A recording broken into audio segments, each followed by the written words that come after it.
El rey Usías hizo lo recto ante los ojos de Jehová. No obstante, se enalteció para su ruina, nos reporta 2 de Crónicas capítulo 26. Por esta razón, tuvo que compartir los últimos años de su reinado con su hijo Jotam. Durante esta crisis, Isaías fue llamado como profeta para denunciar los pecados de Israel. Pero al morir Usías, Dios consideró necesario renovar el llamamiento profético de Isaías, con una visión que marcaría su misión durante el resto de su ministerio profético. ¿Cómo están, queridos amigos? Ya estamos en la lección número 2. Les da la bienvenida Rudy Vivanco. Esta lección es parte de la nueva serie titulada El libro de Isaías. La lección número 2, que es la de hoy, está titulada Crisis de liderazgo. Crisis de liderazgo. Hoy estudiaremos acerca de la visión que se encuentra en Isaías capítulo 6. Estudiaremos el contexto de esta visión. También estudiaremos la santidad que está reflejada en este capítulo, santidad de Dios. Y también hablaremos acerca de la transformación de Isaías, que el profeta Isaías experimentó. Y obviamente la comisión que recibió él. Y sobre todo, quiero que se queden hasta el final para esta última sección del estudio de hoy, cuando hablaremos del mensaje que el profeta Isaías recibió. Bienvenidos y oraremos. Y recuerden, antes de orar quiero pedirles, por favor, compartan este video con todo el mundo. Gracias por estar con nosotros hoy. Que el Dios les hable y los bendiga hoy. Vamos a orar.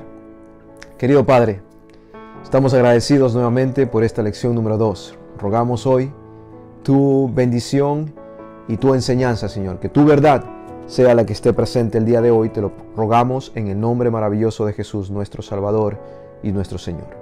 Amén. El primer versículo de todo el estudio es el primer versículo del capítulo 6. Esto nos da la introducción del capítulo 6. Miren lo que dice la Biblia en Isaías capítulo 6 y versículo 1.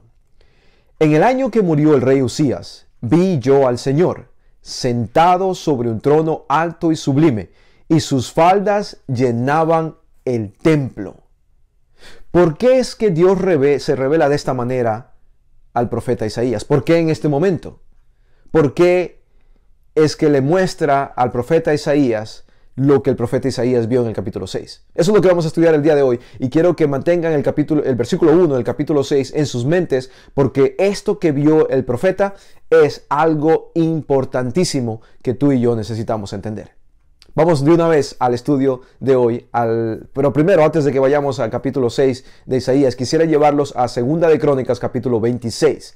2 de Crónicas capítulo 26, como ya lo decíamos en la lección anterior, es el contexto histórico de lo que sucede en el libro de Isaías, especialmente en los primeros capítulos de Isaías. Este versículo se encuentra en 2 de Crónicas capítulo 26 y versículo 22.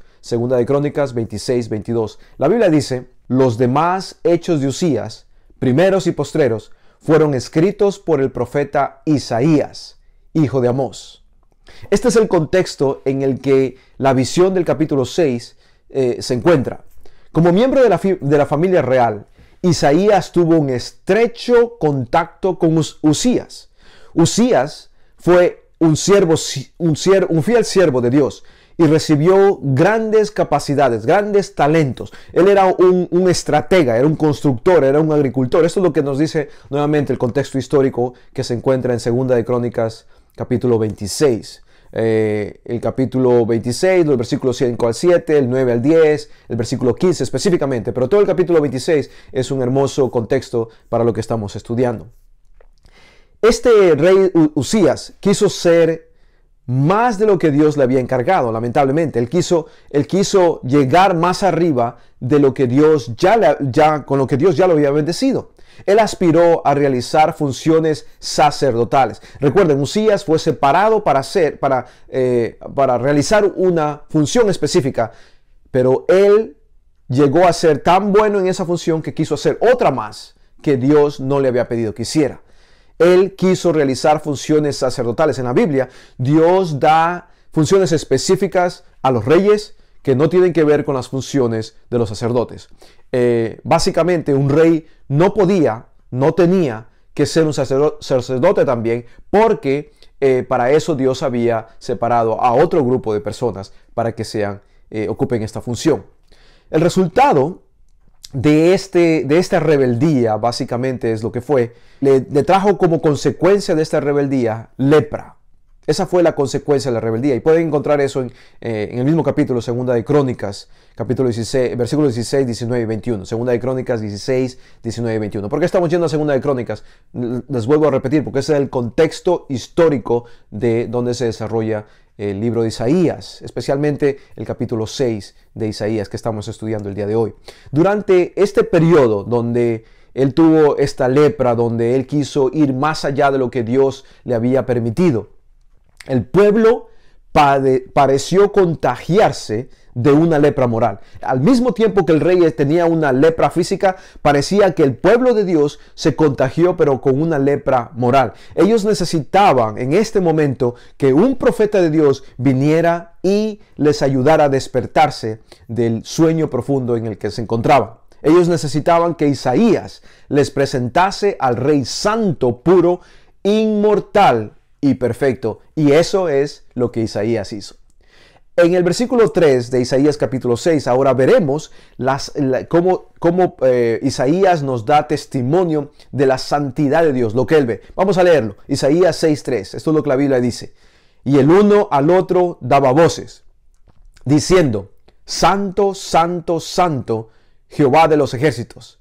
Toda la tierra está llena de su gloria. Usías, el rey del cual estábamos hablando, él quiso presentarse ante Dios y quedó herido por su santidad. ¿Por qué? Porque estaba en un momento de rebeldía. Se presentó delante de la santidad de Dios y la consecuencia fue heridas. Dios se presentó ante Isaías y éste quedó transformado por su santidad. Miren el contraste. Usías viene en desobediencia frente a Dios y él queda herido, mal herido por presentarse a la santidad de Dios. Dios se presenta en el otro lado ante Isaías, el profeta llamado por Dios, y Isaías queda transformado por la santidad de Dios. ¿Qué es lo que él ve? Sentado en un trono alto y sublime, la presencia de Dios cubría absolutamente todo. Las puertas se estremecían y el humo llenaba el templo. Es lo que Isaías ve. Él ve también que seres envueltos en llamas. Seres envueltos en llamas. Estos seres envueltos en llamas tienen que ser los ángeles que son de la categoría de serafines. Serafines. Porque serafín significa el que arde. Estos seres envueltos en llamas, serafines, le rodeaban y le alababan. ¿A quién? Aquel Dios que cubría con su presencia y santidad todo el templo. Estos ángeles le rodeaban y le alababan, proclamando la santidad de Dios. Los ángeles proclamaban la santidad de Dios. El mensaje era claro que encontró en esta visión el profeta Isaías. Dios es santo y por lo tanto, escuchen queridos amigos, Él exige santidad. Dios es santo y por lo tanto Él exige santidad. Esto lo podemos ver en los libros de Levíticos capítulo 11 al 45, 19 Levíticos 11 y versículo 45, 19 y versículo 2, 20 y versículo 26, y también lo vemos en Primera de Pedro, capítulo 1 al 16. Déjenme repetir estos versículos, es muy importante que lo lean. Levíticos 11, 45, 19 y versículo 2, 20 y 26, y Primera de Pedro, capítulo 1 y versículo 16. Al igual que Ezequiel, Daniel y Juan, esto lo pueden ver en Ezequiel capítulo 1, en el caso de Ezequiel, para Daniel en el capítulo 10 de Daniel, y para Juan en el capítulo 1 de Apocalipsis. Al igual que Ezequiel, Daniel y Juan, que lo pueden ver en estos capítulos que ya les di en la Biblia, la fe de Isaías quedó fortalecida con esta visión. La santidad de Dios le dio fortaleza al profeta de Dios. Él experimenta una transformación increíble, que la vemos en Isaías capítulo 6 y versículo 7. Isaías capítulo 6 y versículo 7, la Biblia dice: y tocando con él sobre mi boca, dijo: he aquí que esto tocó tus labios, y es quitada tu culpa, y limpio tu pecado. Algo interesante sucede aquí con el profeta, porque el ser que le habla le reporta que le ha tocado su boca, esto le ha tocado su boca, y tocó sus labios, cambió su culpa, quitó su culpa en realidad, y además limpió su pecado. ¿Por qué este lenguaje está siendo utilizado en el versículo 7 de Isaías capítulo 6? Tenemos que hablar acerca del día de la expiación para entender. Porque dada la similitud con el día de expiación donde el humo llenaba el lugar santísimo, ocultando al sacerdote de la gloria directa de Dios, es comprensible que Isaías se sintiese juzgado y condenado. El carbón encendido fue tomado del altar de oro, donde se ofrecía el incienso intercesor. Esto entonces, amigos, tiene que representar la intercesión de Jesús, el único capaz de perdonar el pecado y transformar a los creyentes. Uzías quiso ofrecer incienso y cargó con su pecado. Al ser tocado por el carbón, Isaías fue hecho incienso por Dios y su pecado fue perdonado. Y aquí vemos las dos caras de la moneda. En el caso de Uzías, el rey que estaba en contra de los mandatos de Dios, él trató de ofrecer incienso y cargó con su culpa. En el caso de Isaías, él fue hecho incienso por Dios y su pecado fue perdonado. Siempre es mejor seguir los términos de Dios. Siempre es beneficio para nosotros el obedecer lo que Dios dice. Ahora, ¿qué tiene que ver este contexto y lo que sucede dentro de la visión con el profeta Isaías? Hay una comisión que es encargada a este profeta en este momento. Vamos a verla para eso a Isaías capítulo 6 y versículo 8. Isaías capítulo 6 y versículo 8, la Biblia dice: Después oí la voz del Señor que decía: ¿A quién enviaré? ¿Y quién irá por nosotros? Entonces respondí yo: heme aquí, envíame a mí. Seguramente has escuchado esta frase: heme aquí, envíame a mí, muchas veces. Sabías que es en el contexto de lo que estamos estudiando el día de hoy. Y es muy importante que tú y yo lo entendamos, porque ya pronto daremos la aplicación de lo que estamos estudiando. Entonces, querido amigo, reconfortado por el perdón divino, que es lo que sucedió en el versículo anterior, Isaías, el profeta, fue movido a ofrecerse voluntariamente para cumplir la misión a la que Dios le quisiese enviar.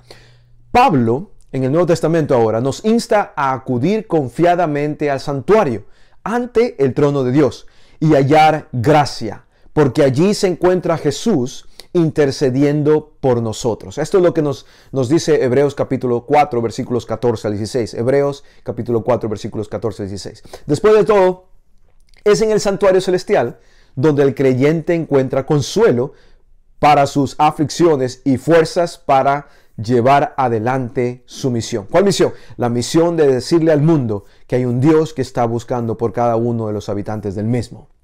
Esto se encuentra en el Salmo 73 y versículo 17 y también Apocalipsis 5 y versículos 4 al 6. Salmo 73, 17 y Apocalipsis 5, versículos 4 al 6. Esta comisión es la que es entregada al profeta, porque el profeta dice: yo, envíame a mí. Envíame a mí. Ahora, veamos un poco acerca del mensaje que se encuentra dentro de esta visión, dado al profeta como parte de la comisión que tenía, entregar este mensaje, ¿verdad?